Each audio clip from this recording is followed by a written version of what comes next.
Hello viewers and welcome to another episode of Lancer 101. In today's episode on rules on gaming, harm. So, damage, you need to deal damage to your enemies to get rid of them.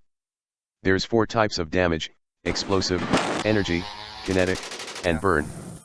Explosive, energy, and kinetic damage are your basic damage types that do nothing special, which means you will be dealing with these 3 most of the time.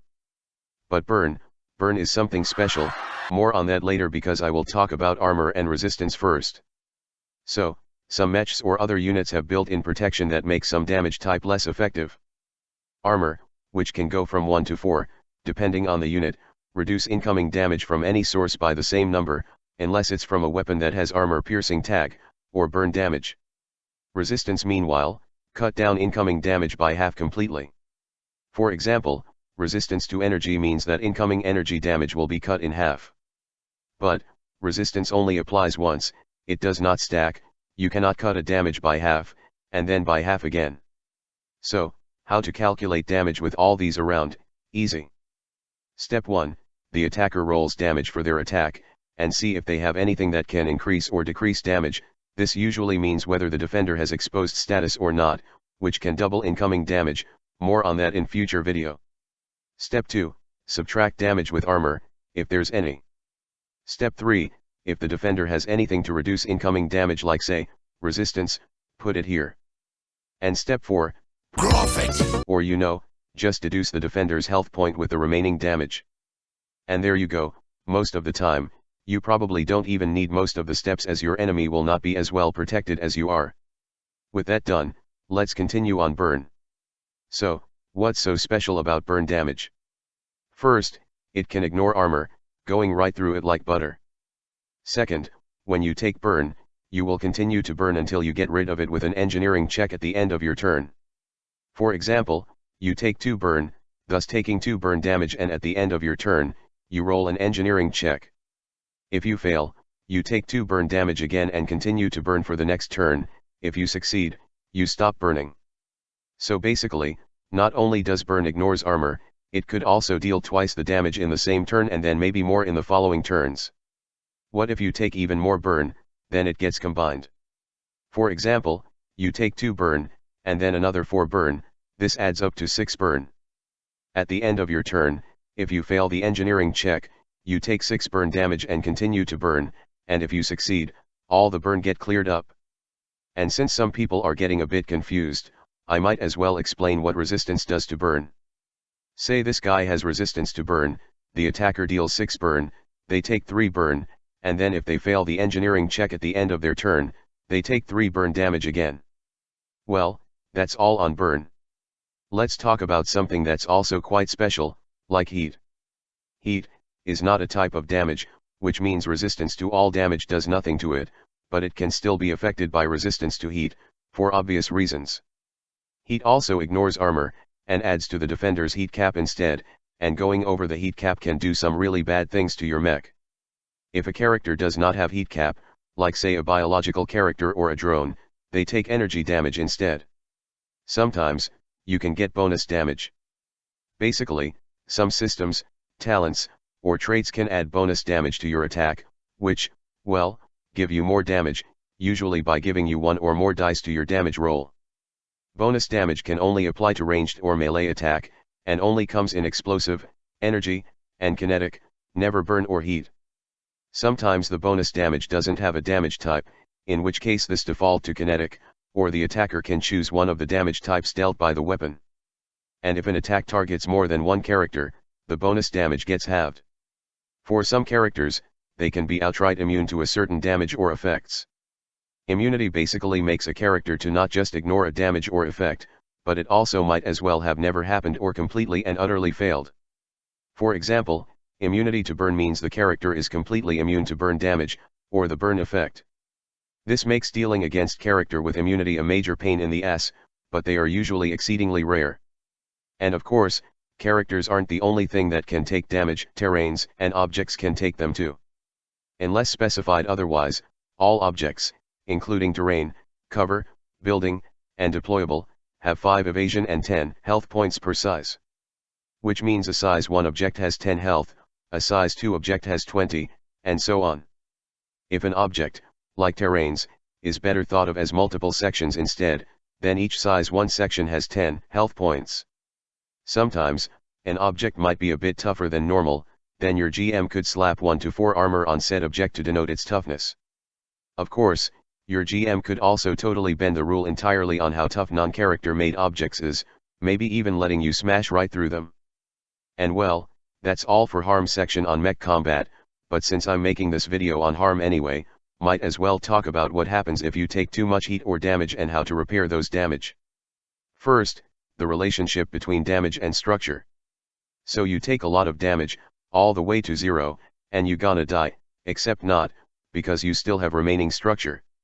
Structure is what actually keep your mech standing, and health point is just armor that take the hit for structure. For most player mechs, you have 4 structures, while NPC can have as many as you can count or only 1.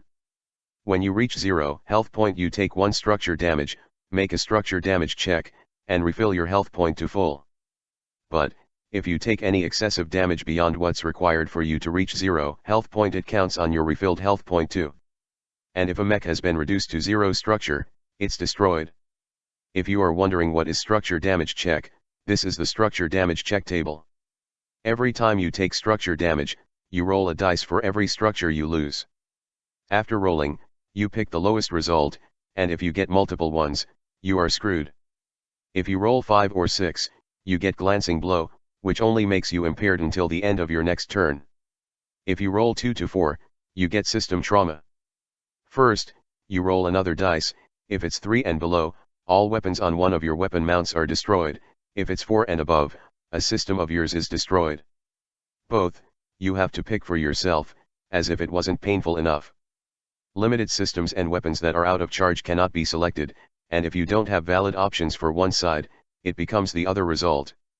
If you truly have nothing left, this becomes a direct hit instead. If you roll 1 for the structure damage check, you get direct hit, which depends on your number of remaining structures. If you have 3 or more structures, your mech is stunned until the end of your next turn. If you have 2 structure left, roll a hull check. If you pass, your mech is stunned until the end of your next turn. If not, your mech is destroyed. If you have 1 structure left, your mech just gets destroyed. If you roll multiple ones for the structure damage check, you get crushing hit, where your mech just gets destroyed. The same mechanic also happens with overheating and stress. When your mech takes heat, it fills up your heat cap, and when you get over the cap, your reactor overheats, and takes 1 stress damage. Just like structure, your mech usually has 4 stress, and NPC has 1 or more. You only overheat when you take heat over your heat cap, which mean if you manage to stay just right on the top, you are totally fine. And if you overheat, you lose 1 stress, roll overheating check, and empty your heat cap. Any excessive heat, add back to your heat cap. If your mech has 0 stress left, your mech has a reactor meltdown at the end of its next turn, which is even worse than simply being destroyed. When your mech is about to suffer a reactor meltdown, get the hell out. If you don't, you die, and your mech goes nuclear, forcing everyone in burst 2 to pass an agility save or take 4d6 damage.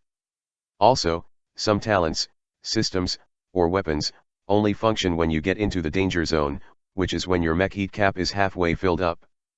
Anyway, let's get on to how screwed you are when you overheat. As with structure damage check, when you overheat, you roll a d6 dice for every stress you lose and take the lowest result. With 5 or 6, you get emergency shunt, which just makes you impaired until the end of your next turn. With 2 to 4, you get destabilized power plant. You basically get exposed, which mean you take double damage against explosive, energy, and kinetic, until the status cleared up. With 1, you get meltdown, which changes depending on your remaining stress. If you have 3 or more stress, you get exposed. If you have 2 stress left, roll an engineering check. On a success, you get exposed. On a failure, you suffer reactor meltdown after 1d6 of your turn, rolled by your GM. If you have 1 stress left, you suffer reactor meltdown at the end of your next turn, same when you rolled multiples 1 on the overheating check, which give you irreversible meltdown. So, you ended a battle, and your mech is damaged. How do you repair it? First, look at your repair cap. This provides an equal number of repairs, which is used to repair your mech. In combat, you can use stabilize action to regain all your health at the cost of one repair, or clear your heat for free. Outside of combat, you can repair more extensively damaged parts of your mech when you are at rest, or full repair. Rest, in roleplay terms, means at least 1 hour of uninterrupted time where your pilot makes camp or performs maintenance. This can be changed depending on your GM or the speed of the plot. When resting, your mech automatically clears all heat, along with all statuses and conditions too. For actual repair, you gonna need to spend some repairs. For one repair, you can regain full health, or restore one destroyed weapon or system. For 2 repairs, you can restore one structure or stress. And for 4 repairs, you can restore your destroyed mech. When a mech is destroyed, it can be moved around the battlefield like an object, and work as a hard cover too. Walking over it counts as being on a difficult terrain. As I have mentioned, repairing a destroyed mech requires 4 repairs. These 4 repairs do not have to come from your mech, your allies can spare their repairs to put your mech back together. Once repaired, your previously destroyed mech will have 1 structure, 1 stress, and full health point, no matter how it was before. Any destroyed weapons or systems remain unusable until you fix them by spending repair. When you get a chance to have full repair, which in term of roleplay, is 10 hours of uninterrupted time at a secure location, you basically fix everything, and by everything, I mean everything. Even if you lose an entire mech, you get to print a new one altogether. When you get access to printer, you can repair your old mech, or make a new one entirely. Printer is completely bullshit in Lancer, because they quite literally disobey laws of reality. That's actual Lancer lore by the way. However, you are only licensed to print one mech at a time. If you print a new one, the old one ceases to function. Unfortunately, full repair is usually extremely rare in a mission exactly because of how powerful they are. When you are out on the field, your GM will usually give you a multi-steps mission to complete, which means in between battles, all you can use to repair is only what's available on your mech. This brings in a question of repair economy, which is basically whether or not you should spend your action in battle to stabilize and repair your mech because the cost to repair would be lower that way. Or you should murder all the enemies as fast as possible because you can't take damage if everyone is dead, my personal favorite. Anyway, that's truly all the topics I could cover in this episode because it's getting quite long, any longer and most of you probably got bored already. Anyway, with all that done, I will see you all next time.